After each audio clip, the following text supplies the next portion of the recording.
So I don't know what's going on in the world right now, but I've been really following with my busy work schedule these days.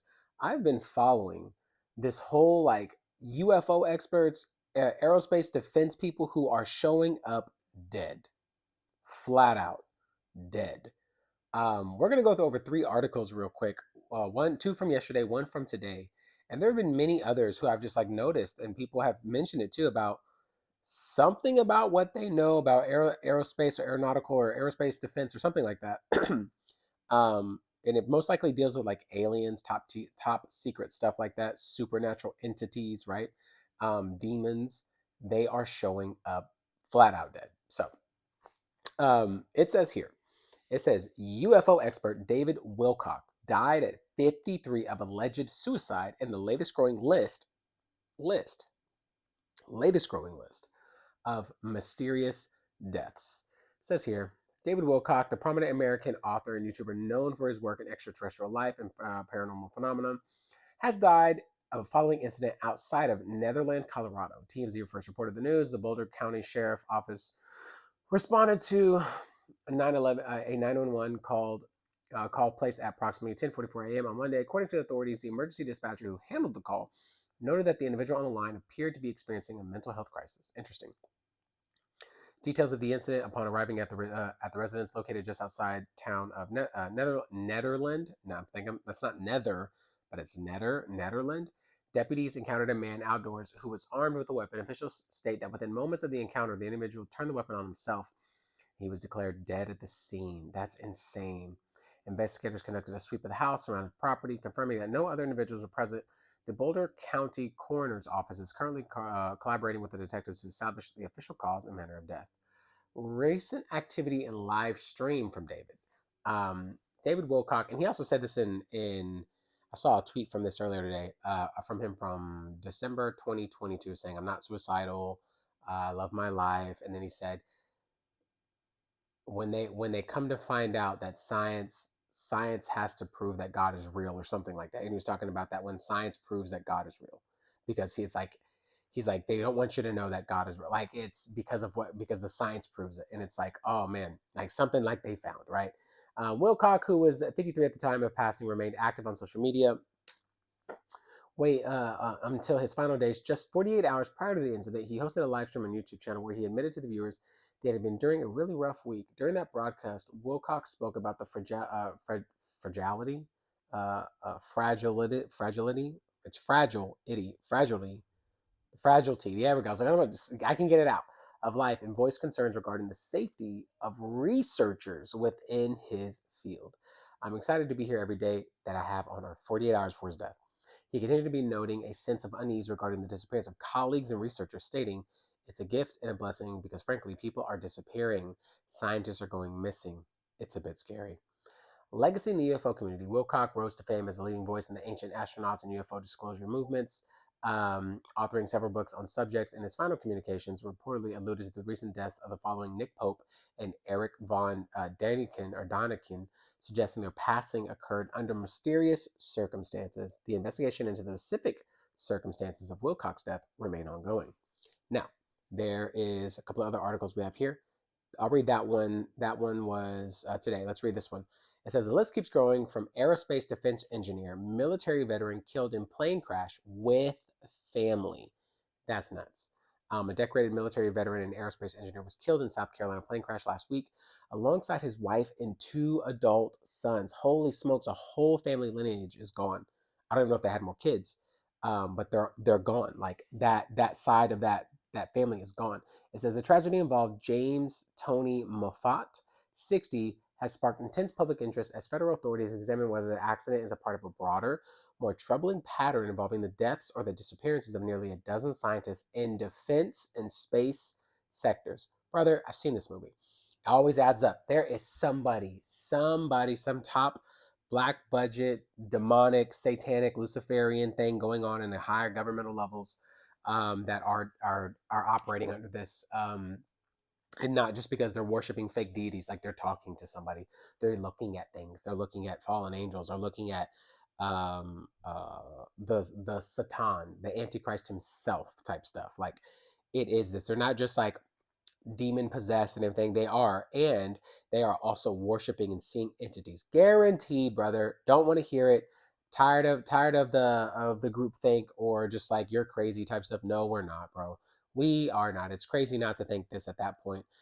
From what has been disclosed at bare minimum, which is a whole can of worms, of stuff that's happened for decades now that have been people have just tried to brush off or be nonchalant that it's nothing. These people are crazy, and then all of a sudden these people end up dead.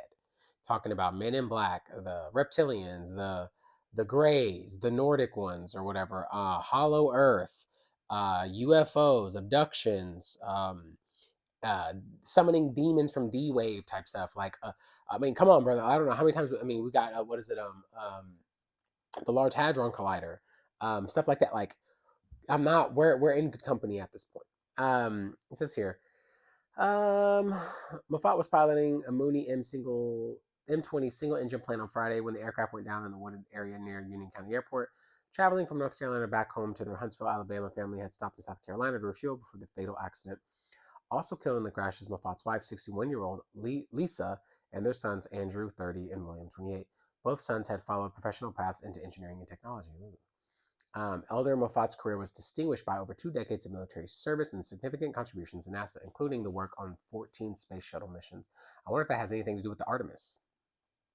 You know, I mean, just flew to the moon, right? Went to the moon, went around the moon, right? I don't know, man. I don't know. It seems just kind of suspicious. Um, what is it? According to Fox News reporting, his professional background and the timing of the crash has drawn comparisons to string other cases involving researchers. National Transportation Safety Board and Federal Aviation Administration are currently investigating the cause of the crash, while no official link has been established. The incident occurs amid a federal probe into the fates of 11 other scientists connected to aerospace and nuclear research.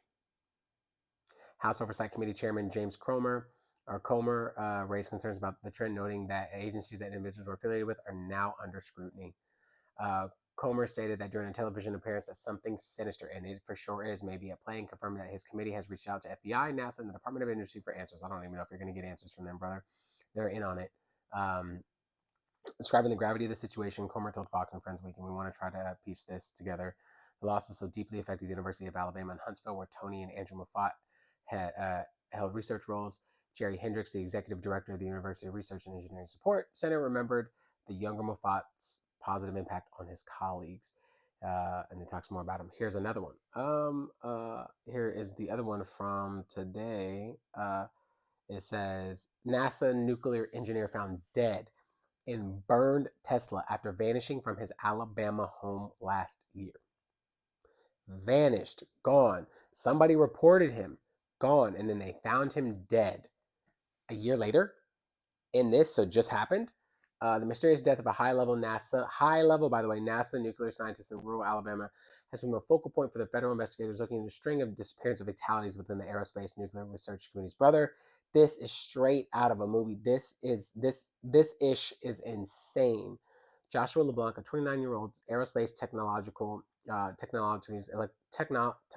brother, I can't say the word, technologies and electrical engineer, died on July 22nd, 2025.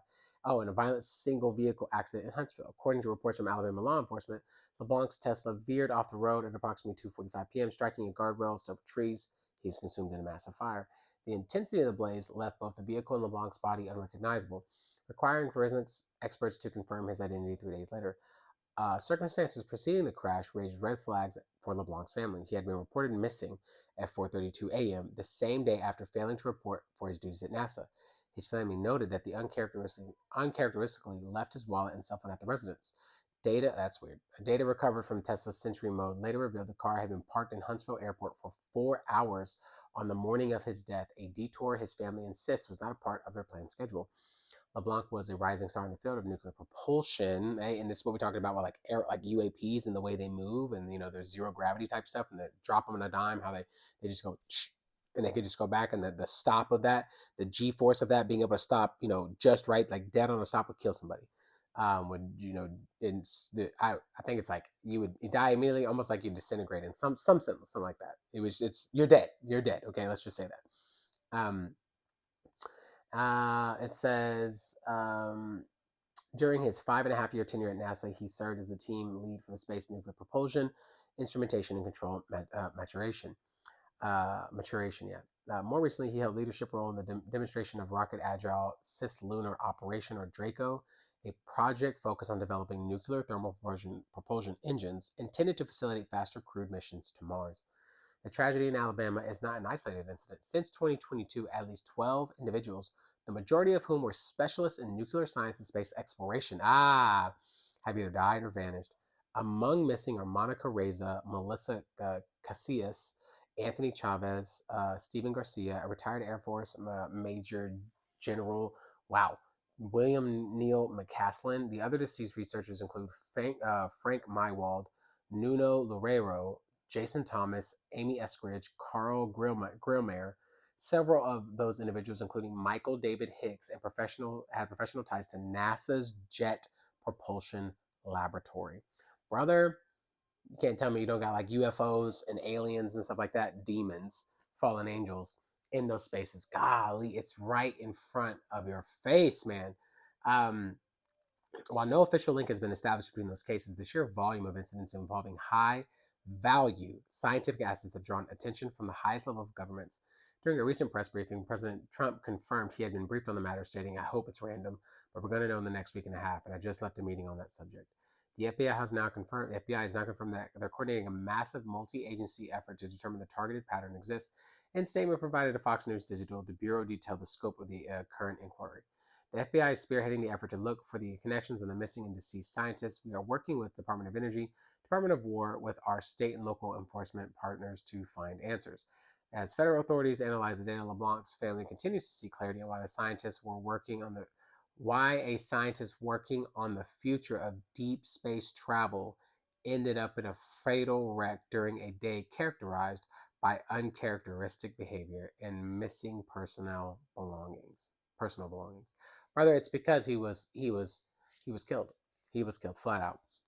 David killed. Other people killed. Brother, that's what it's adding up to. It's the writing is on the wall, and I'm tired of like the misinformation, disinformation. You're crazy. You don't know the truth. It's flat out, man. Like some of these things, and not all, some of these things are just so written for us that it's like we actively choose to have the cognitive dissonance to not believe it and to know that there's evil in the world and they're operating under why would this even happen? What would be the point of that? What did they know? That's what you're going to ask yourself. That's literally what happens when this happens. That's where it leads you to. What did they know that they would deserve to be unalived? That they would that somebody needed to go after high value, per the article, scientists who are working in jet propulsion lab type stuff laboratories for NASA and deep space exploration. What did they find? What did they see? What did they know? What kind of technology are they dealing with? People say this all the time. Military personnel that I have heard say this all the time. Like, military is probably 5-10 years ahead of you upon stuff that's just coming out. And the more technological advanced they are, the more leaps and bounds of years they're ahead of you. And by the time you catch up, they're 50, 60 years ahead of you. That would make sense, right? It would feel like a singularity has happened where the gap in information between the most advanced species or technology versus the least, it feels like somebody from antiquity, like Jesus's day to today, they'd be like, "What is this? I can't even comprehend." I feel like ants. I feel like an ant. In the sight of men here who are driving cars and having cell phones and having computers and building these houses with electrical systems in it. And what's electricity? How does that even work like that? Like, stuff like that. Like how I'm telling you, man, this stuff is wild and it's for sure worth a video. Um, and I just have a feeling, man, it's all a part of some kind of end time scenario of demons, um, Antichrist, beast system, one world religion, one world currency, one world order, one world ruler. Right? I've already told you that I believe it's Islam, but under the guise of Antichrist, under the guise of a beast system, under the guise of like, or just if it's not Islam, it's going to be something dealing with like a fallen angel transforming himself into an angel of light, masquerading himself, right? Deceiving the nations and stuff like this. They know something. It's bigger than just NASA. It's way bigger than just, their job. It's like it categorically and fundamentally would change the hearts and minds of every living person if they found out what this was and the truth was told, not a lie, not what David said. David made a quote, like, I forgot what it was, man. I can find it. David's quote about finding out, David Wilcock uh, quote about science and God, or something like science and God. Um, uh, it said, here it is. It's 7 hours. It says, if I can find it, let's see. Continue reading. Well, he said, I plan on living not suicidal at all, just concerned about what happens when you prove God is real. And I'll leave you with that. All right, guys. See you in the next one.